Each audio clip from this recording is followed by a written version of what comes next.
160 хектари планирани за ориз нема да бидат посејани поради обилните дождови, но пред се поради неисчистените канали од страна на јавното предпријатие Водостопанство Кочани. Проблемот е многу голем, нивите сега се напунија вода, пуни се вода, а вали не ископани катастрофа, а нивите не уработени. Површина голема, околу 1000 декара, околу 1500 декара. Доколку дождовите и престанат, производителите тврдат дека во нивите нема да може да се влезе. Више, ако не... Джабе и да копат се джабе, не може да посееме. Тоа ќе биде проблем голем.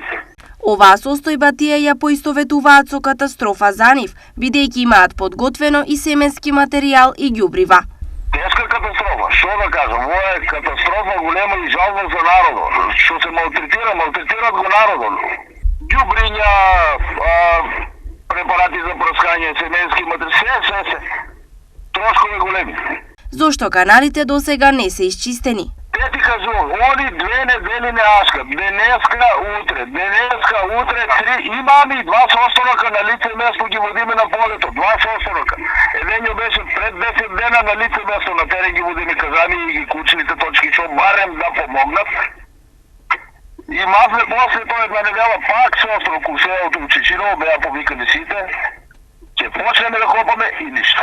Ние веќе имаме машина гасеничарна терена, работи таму, согласно договорот со мештаните од Чишиново, ќе им се пушти и друга машина, најмалку 2 и можеби и 3 машини да работат на чистење на каналите и нема да достанат за сејта. Сепак овие дождови се добре дојдени сега. Може ден, 2-3 да ја пролонгира сејбата, меѓутоа ќе биде завршен согласно договорот кој што се договоривме. Оваа неволја земјоделците ги регрутираше за протести кои ги најавуваат деновиве.